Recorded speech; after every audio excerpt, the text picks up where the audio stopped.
Mr. President, it's a pleasure to welcome you to Chequers. This historic second state visit is a moment to celebrate the unique bond between our two countries. But today we've gone far beyond that. We've renewed the special relationship for a new era.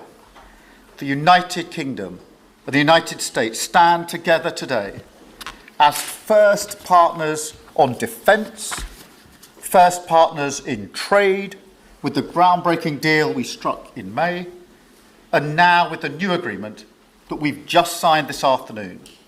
We're confirming our status as the first partners in science and technology, ready to define this century together, just as we did the last.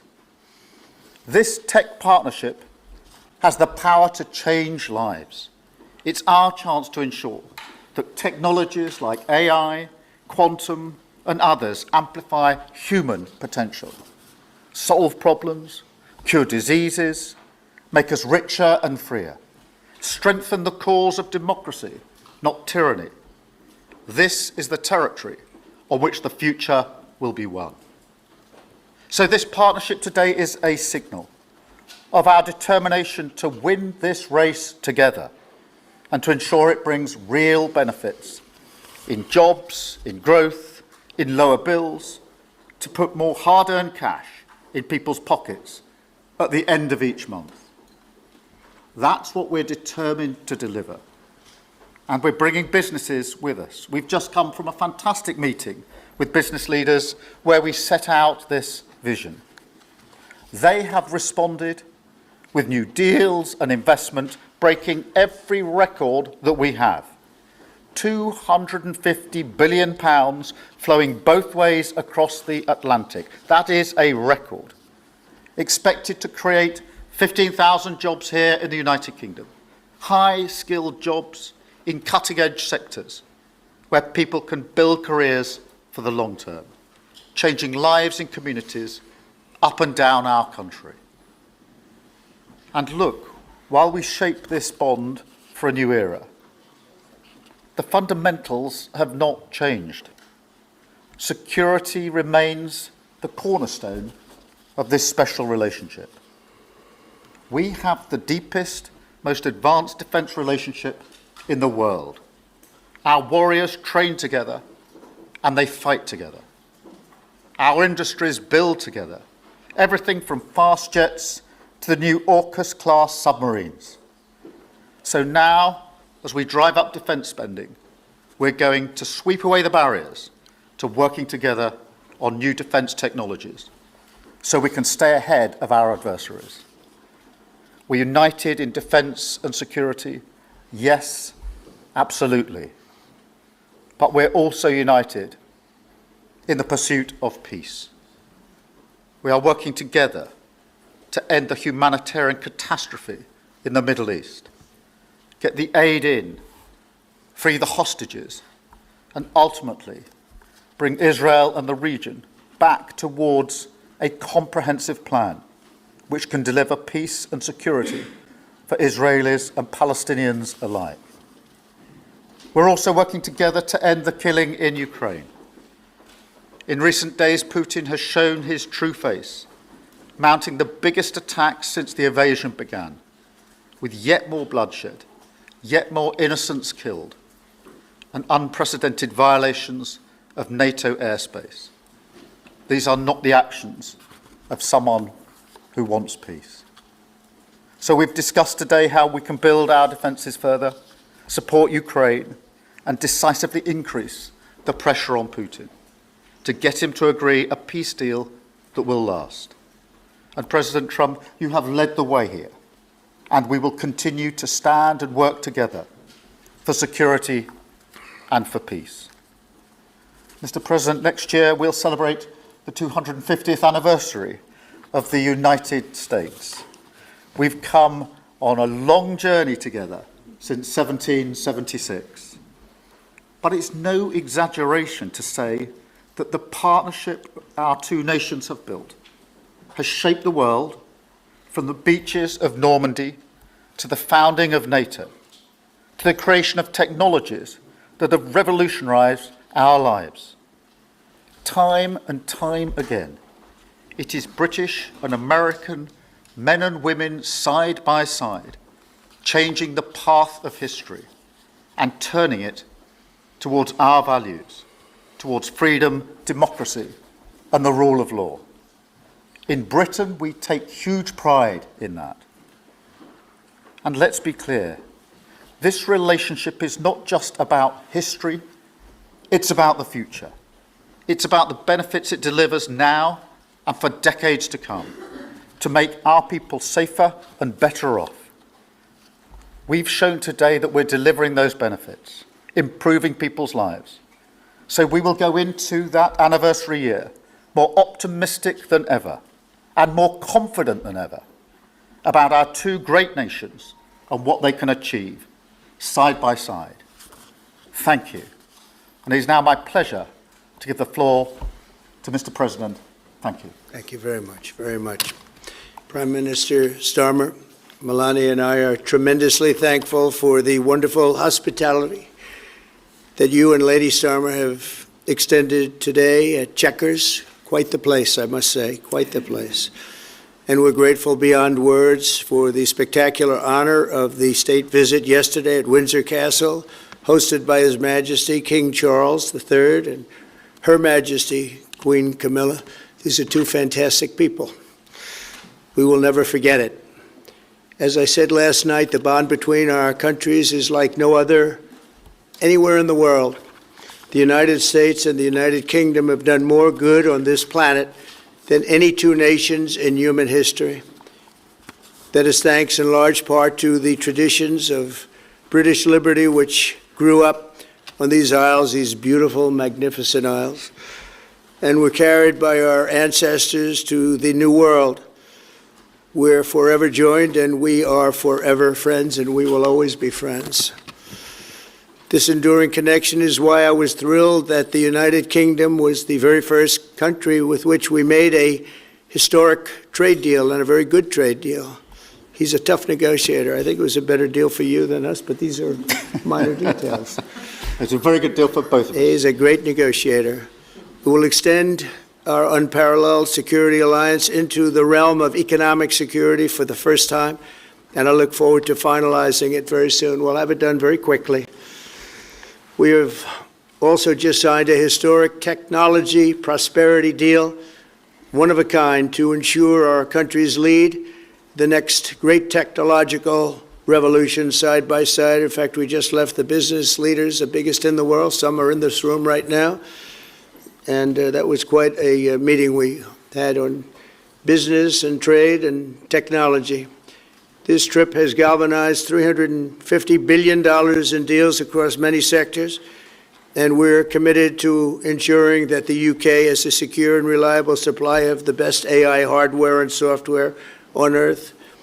And we supply that, and we'll make sure we supply it in quantity to the UK.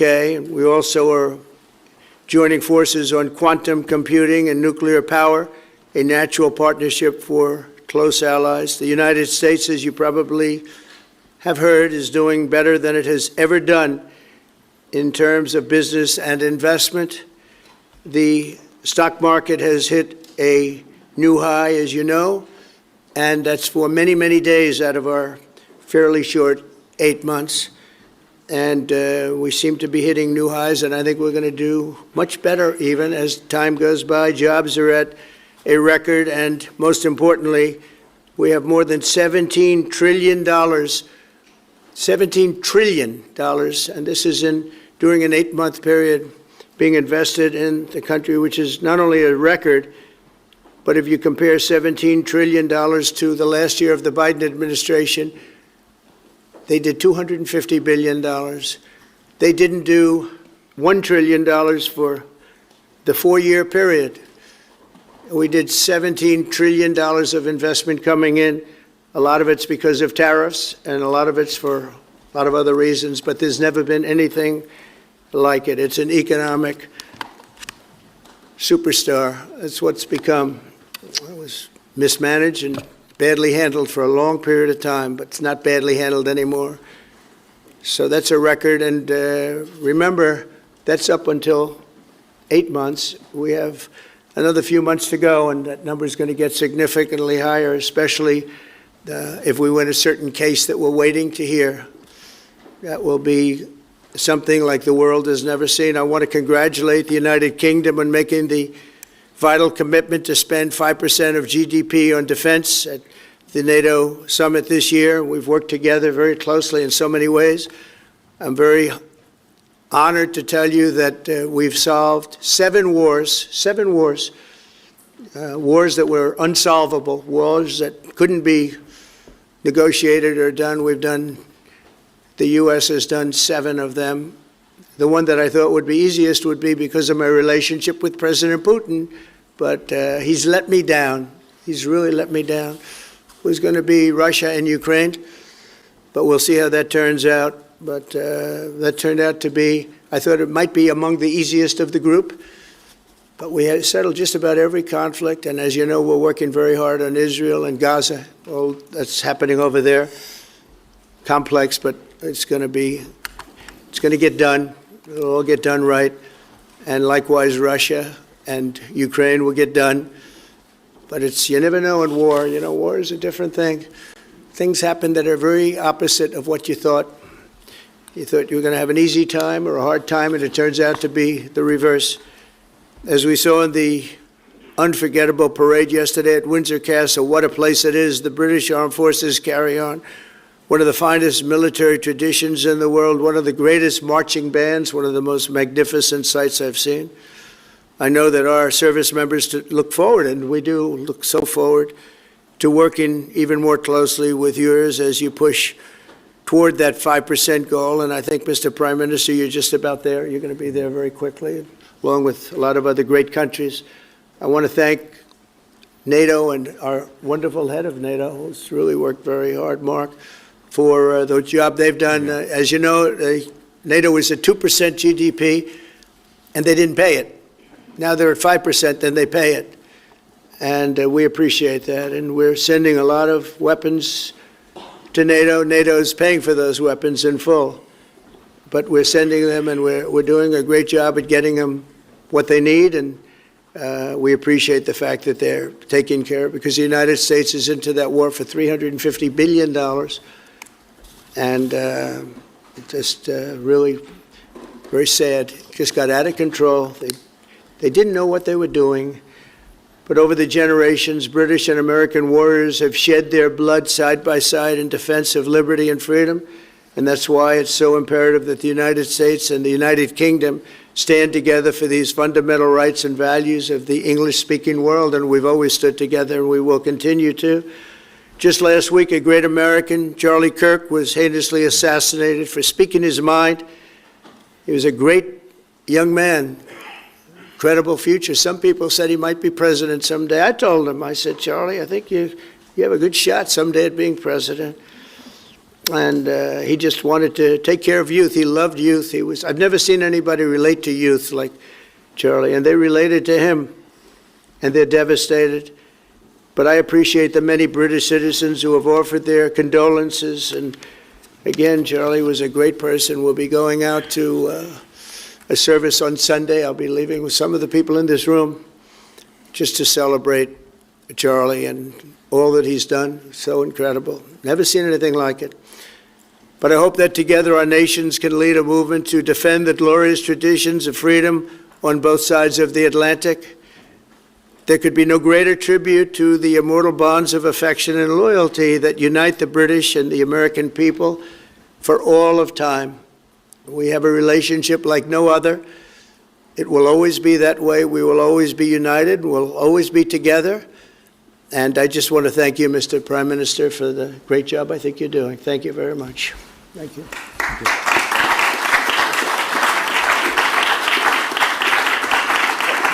Thank you very much, Mr. President. We're going to take some questions. I'll call 2 or 3 to start with, and then I'll pass over to the President. I've got Chris Mason from the BBC first. Chris.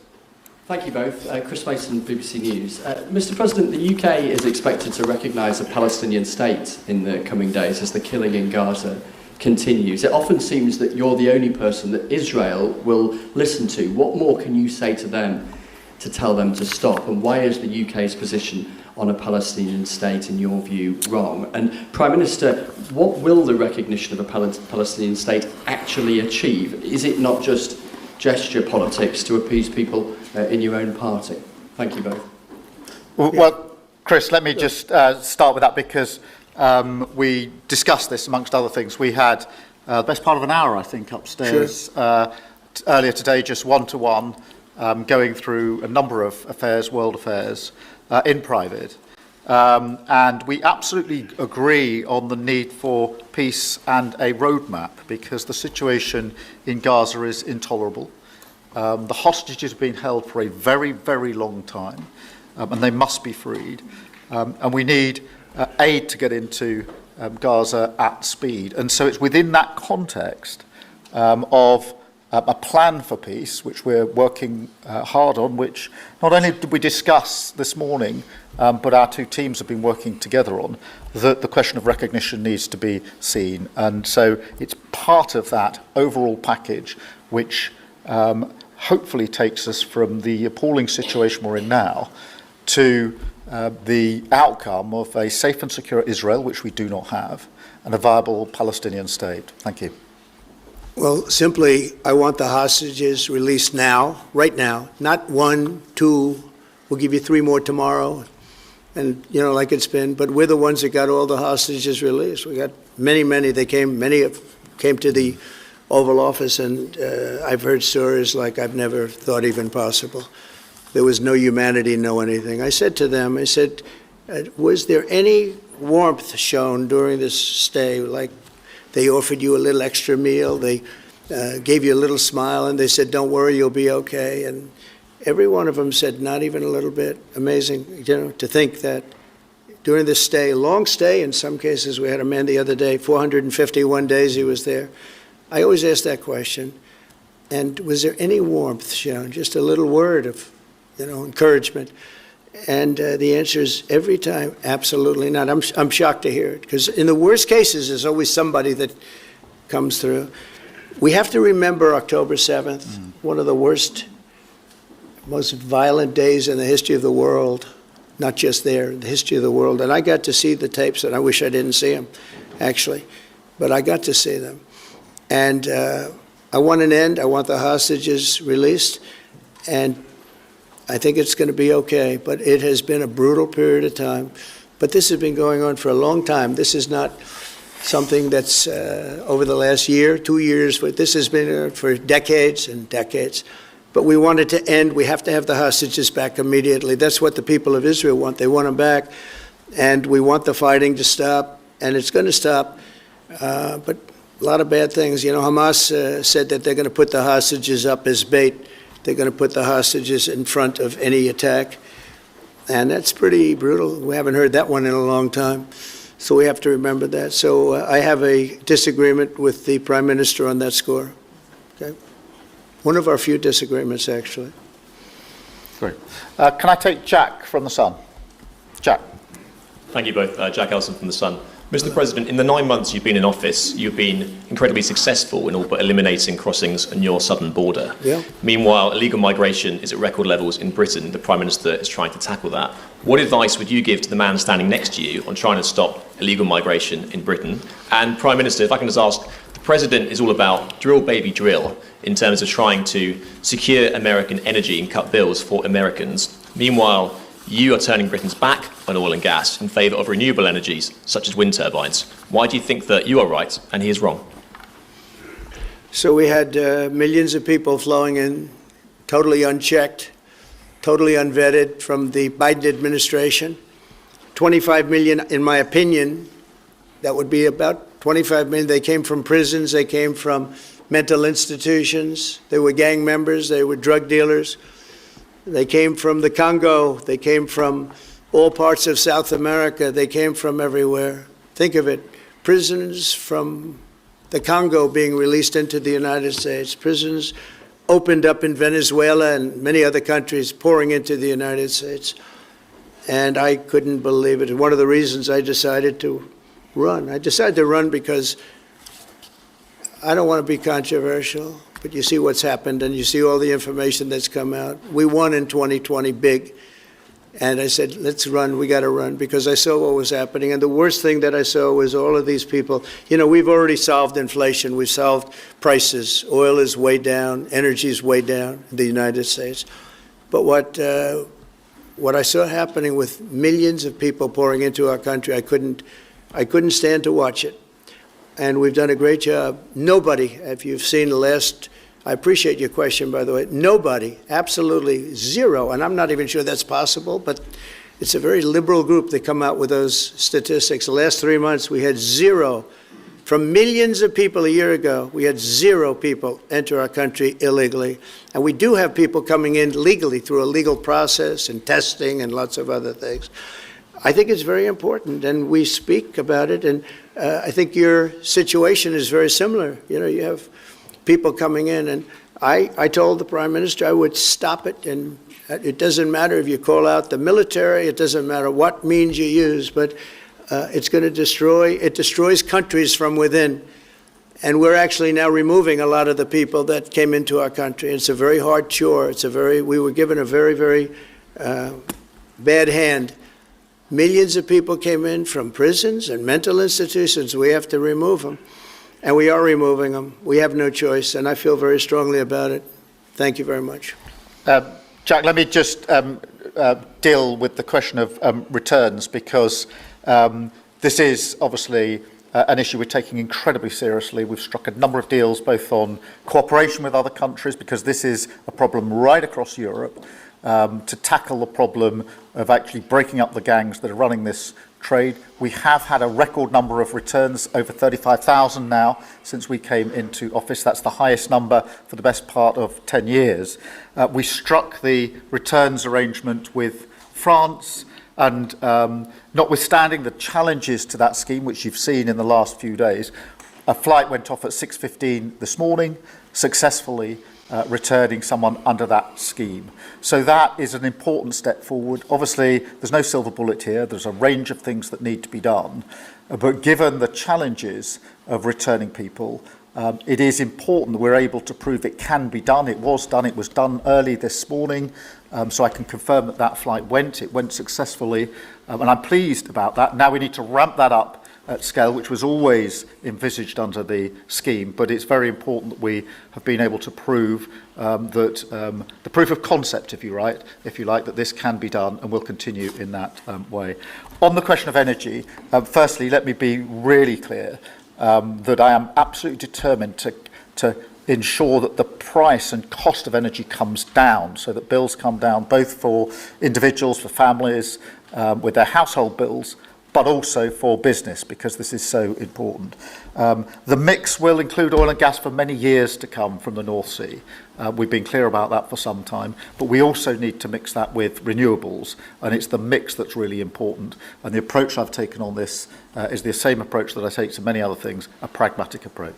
Thank you, Jack. I would like to say that we inherited the worst inflation in the history of our country.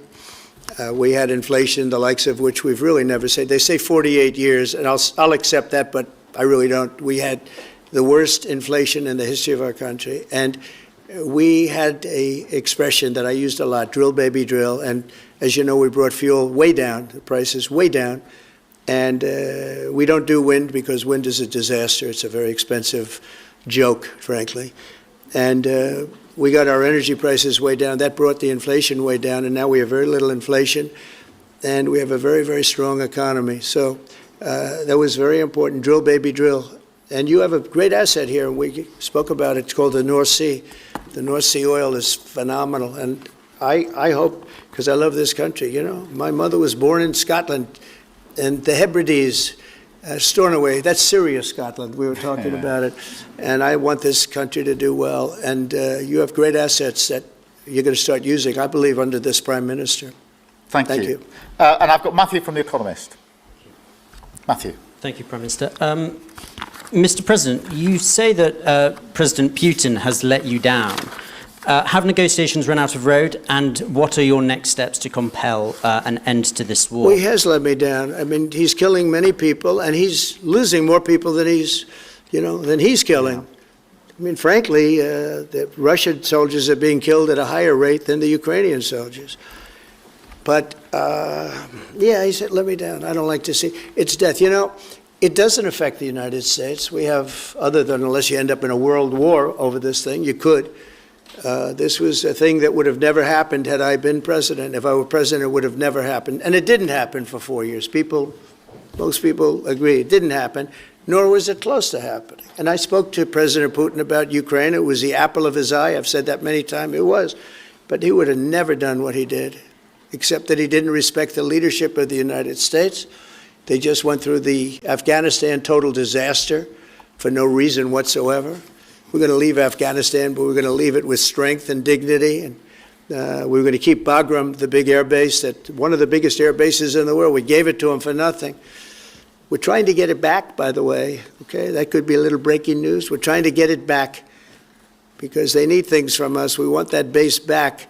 But one of the reasons we want the base is, as you know, it's an hour away from where China makes its nuclear weapons. So a lot of things are happening, but I am very disappointed in the fact that that one's not settled. To think that we settled Azerbaijan and Albania as an example, it was going on for years. It was never going to be settled. If you remember, the prime minister and the presidents, they were there for many years. They said, when they were in my office, we settled. And they started off at both sides of the Oval Office, so far away. I didn't know you could be so far away. And as we were together for an hour, they kept getting closer, closer. And by the time we finished, we all hugged each other.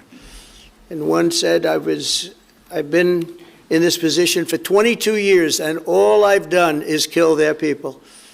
The other was there for 7 years, and all he did was kill their people. And we got it settled. And we did others, as you know. The Congo, we settled the Congo with Rwanda. That was going on, and that was a machete war. That was a gruesome war. Many people, close to 10 million people killed. We got that settled. My biggest disappointment, but it's, you know, look, we did 7, and most of them were not thought to be settleable. We did India and we did Pakistan. That's 2 nuclear. That was purely for trade. You want to trade with us, you're going to have to get along. And they were going at it hot and heavy. But the Russia situation, I hope we're going to have some good news for you coming up. But again, it doesn't affect the United States. And look, it doesn't so much affect you. Of course, you are a lot closer to the scene than we are. We have a whole ocean separating us. But I will say this, it's millions of people have died in that war, millions of souls. And they're not American, they're soldiers, mostly soldiers, as you know. The soldiers are being killed at levels that nobody's seen since the Second World War. But they're being killed, and I feel I have an obligation to get it settled for that reason. Thank you. And just to add on that question, because we have to put extra pressure on Putin. And it's only when the president has put pressure on Putin that he's actually shown any inclination to move. So we have to ramp that pressure up. I think it's important to have this conversation in the context of what's happened in recent weeks. We saw damage and bombing to the British Council in Kyiv. These are targets that it was thought until recently were not targets that would be hit. The British Council, the European Union Embassy, the Council of Ministers, where President Zelensky's ministers work was hit. Again, these were thought to be places that wouldn't be hit. And then the incursion into Poland last week. And if you put that together, what you can see is either an emboldenment or at least an increased recklessness on Putin's part. And that's why I said earlier that they're not the actions of someone who wants peace. So we have to ramp up. And we discussed earlier today, we have built the coalition of the willing with British leadership and French leadership, stepping up with military planning in the seas, in the sky, on the ground, and ramping up what we do with the Ukrainians themselves. And of course, that taken with an American guarantee is now an example, I think, of the challenge of Europe stepping up to the plate, which it has done in the last few months, to show through what we and the French have done that we're prepared to take the lead in this and take the necessary measures. But that's a war that could have been a third world war, and I don't think we're going to be there now. But that was heading to a third world war. And what a shame it is. What a shame it is. Mr. President, do you want to call some of the I would love to call a outlets? few of them. Bev, do you want to have a question? I've got to come back to you. Bev Turner, GB News. Thank you. Having been in DC for a few weeks, it's really interesting to see how you run the country as a proud Christian leader. And it really begs the question to the Prime Minister, if you don't mind, are we still a Christian country? But also... When you say we, are you talking here or? Here. The Here? UK. I'm still British. I might I'd live in rather America. have I'm him still answer British. that question. But also, I can't give you that answer. that's for the Prime Minister. But also, despite what we talked about in Scotland a few weeks ago, we still have 12,000 people a year here being arrested for social media posts, for free speech violations. Does that not remain an important area that there is still a lot of disagreement on? I'd like to have you answer that. Yeah, look, I mean, in terms of a Christian country, I was christened, so that is, my church has been all my life, and we are, that is wired into our informal constitution. Of course, we celebrate many other faiths as well, and I'm really proud that we're able to do so as a country. And on free speech, that has long lived in this country, free speech. It's one of the founding values of the United Kingdom, and we protect it jealously and fiercely, and always will, and we will bear down on any limits on free speech. I draw a limit between free speech and the speech of those that want to peddle paedophilia and suicide social media to children, and therefore I'm all for free speech. I'm also for protecting children from things that will harm them, paedophiles, those that peddle suicide, which has had a terrible consequence for individual, particularly teenagers. And so that's the balance we strike. But we have had freedom of speech in this country for a very long time, and we will always protect it. Thank you. Thank you very much. Brian, please. Thank you. Prime Minister, it's good to see you again. You have a beautiful country. Thanks for having us. Thank you for being Two here. questions. One, just recently, President Trump labeled Antifa domestic terrorists. Would you consider doing something like that in your country? Well, we obviously will take decisions for ourselves. I don't want to comment on the decisions of the President, but we take our decisions ourselves. And my question to you, President Trump, is there any update on the auto pen? Yeah, it's just gotten worse from their standpoint. The people that used it, and one in particular, one person, was never told by Biden to do it. Only spoke to Biden twice, and that was just talking about the weather, not talking about any order. And he was taking orders from people other than Joe Biden. Joe Biden wasn't giving those orders. You know, Joe Biden didn't believe in open borders. He didn't. I've known him for a long time. He was never the brightest bulb in the ceiling, as we know. You can go back 40 years ago and you'll see that. Go back and take a look at the hearings on Justice Thomas, and you'll see that very much. But he didn't believe in open borders and all of this nonsense that they're peddling now, which is why they're not in office any longer. It's a shame. The auto pen was illegal. It was illegally used. He never gave the orders. He never told them what to do. And I guess the only one he signed, or one of the few he signed, was the pardon for his son. But you had the congressman who, when they got the information, they found out they were guilty, and they deleted and destroyed all information, everything. You couldn't get any of it. They found out that Nancy Pelosi actually was offered the 10,000 soldiers, and she turned them down. They found out many things that were very bad. So they deleted and destroyed all information. You talk about freedom of the press and freedom of speech. How about that one? And there's not a thing. This is after a year and a half of hearings. They destroyed everything. And somebody's got to be held responsible. So Biden, what he did is they knew, I don't think he knew, but somebody knew. I don't think Biden had a clue about anything, if you want to know the truth. But they gave a pardon to those Congress people. They gave a pardon. Those people are so guilty. They gave a pardon, but Biden didn't know about it. The people, whether it's Lisa or any of those people in there that really ran it. I know them all. And they're sick people. They're smart people. They're very smart. They're probably brilliant, but they're sick in ideology. And they were running the auto pen. And it was totally illegal what he did. And I hope it's going to be so adjudged. Do you want to take one more, and then I'll Okay. go back to British? Let's see. Peter, go ahead. Thank you, President Trump.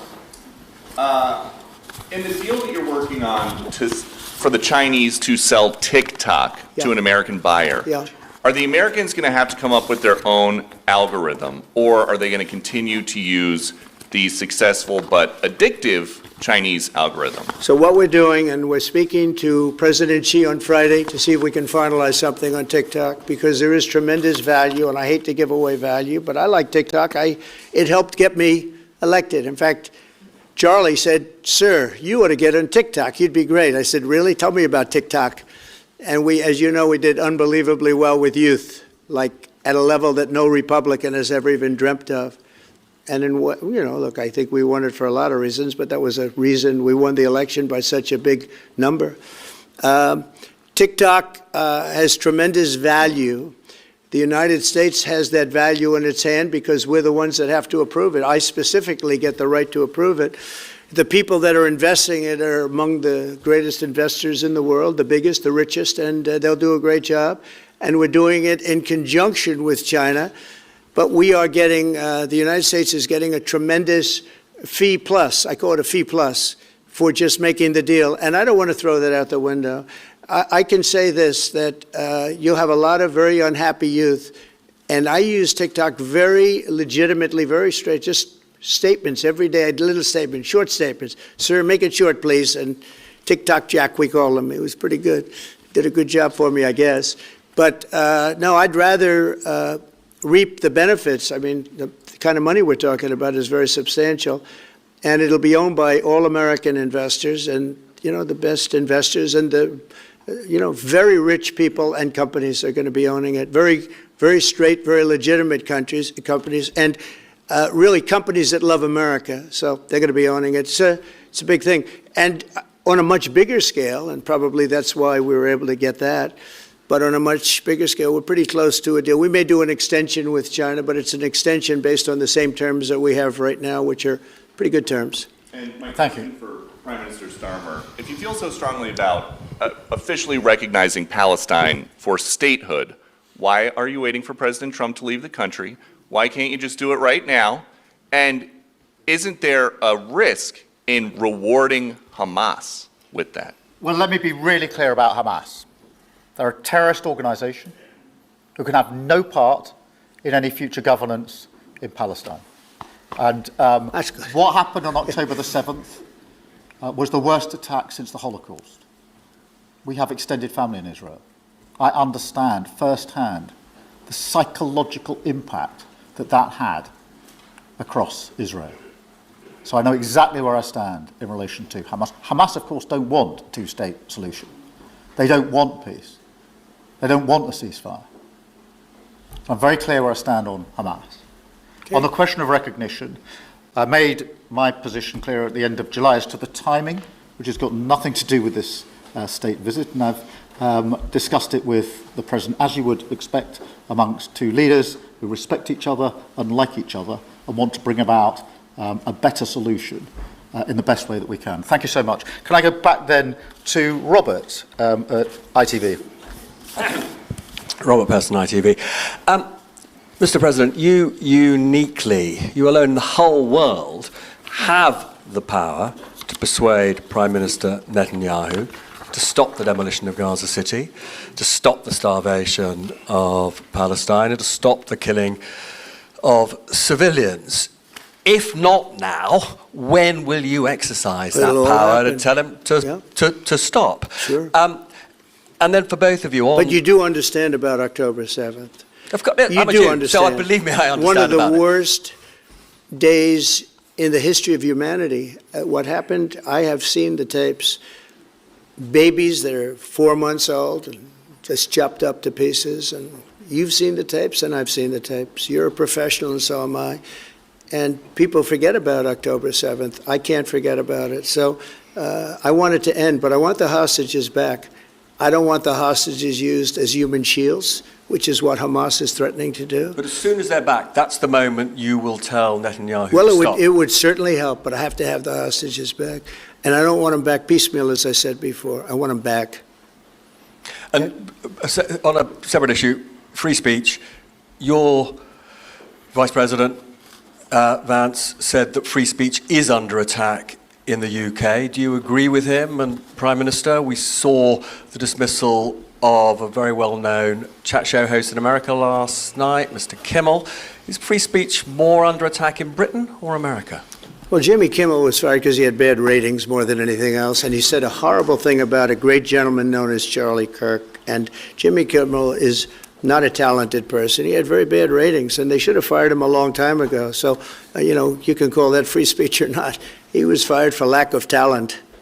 Yeah, please, go ahead. Yeah, I mean, firstly, on the question of Charlie Kirk, can I just express how shocking that is, I think, to everybody who believes in free speech and in democracy. It sent shockwaves through the world. And I know that he was a friend of the president, and I reached out straight away to the president because I understood how impactful it would be on him and his family. And we all need to be absolutely clear about that. Whatever our political views, it is shocking and is to be condemned. On free speech, not much to add to the answer I gave earlier. This country's had free speech for a very, very long time. It is part of who we are as a country, and it is the values that we fought for. We fought for it during the Second World War alongside each other. So we need no reminding of the importance of free speech in this country. Thank you, Robert. And I go to Beth for the final question, please. Beth. Thank you so much. Sky. Thank you, Beth Rigby, Sky News. Thank you, Prime Minister. If I could start with you. Prime Minister, President Trump has said he's ready to impose major sanctions on Russia if NATO countries stop purchasing Russian oil. He's got a point, hasn't he? Is that what you now believe is needed to bring Putin properly to the table? And what's your message to the President on US sanctions? And Mr. President, if I may, the King praised your personal commitment last night to finding solutions to the world's most intractable conflicts. You have invested much of your time and effort in Ukraine, but even as you seek to broker a deal, President Putin is escalating the war. He's firing drones into NATO airspace. You say he has let you down. Was it a mistake to invite him to Alaska? Do you regret it? No. And is it time to squeeze him, sir, and scare him and impose sanctions? And finally, if I may, the elephant in the room, Lord Mandelson, he is no longer the ambassador. Do you have some sympathy with him that he lost his job over historic links to Jeffrey Epstein? Thank you very much, sir. I don't know him, actually. I had heard that, and I think maybe the Prime Minister would be better speaking of that. That was a choice that he made, and I don't know. What is your answer to that? Well, I mean, it's very straightforward. Some information came to light last week which wasn't available when he was appointed, and I made a decision about it, and that's very clear. On the question of the pressure on Putin and on Russia, which is obviously really important, look, I think it is a challenge to Europe. There are a number of European countries which are too reliant on energy from Russia. The UK actually obviously has almost got nothing at all, but we do need to bear down and work with our European counterparts here. There are one or two countries, I think, that do need to look again at the question of energy. There's no one silver bullet here. We do have to have a wider suite of sanctions, which we've put in place a number of times, working across Europe and with the United States. And of course, we must, and we are, making sure that Ukraine is in the strongest position now, because one of my long concerns here has been that whilst we talk about a ceasefire, and we all want a ceasefire, and we talk about what might happen after a ceasefire, we mustn't forget that Ukraine needs our support now. And we've said we stand with Ukraine from the start to the finish, and that means we must continue to supply them with what they need in order to fight this war, which of course resulted from and is a result of Russian aggression. We have particularly done the sort of leadership role in the coalition of the willing, so that if there is a ceasefire and if there is a deal, and I do hope there is, that is then lasting and not then broken, because given previous history, I don't trust Putin. Thank you. Very simply, if the price of oil comes down, Putin's going to drop out. He's going to have no choice. He's going to drop out of that war.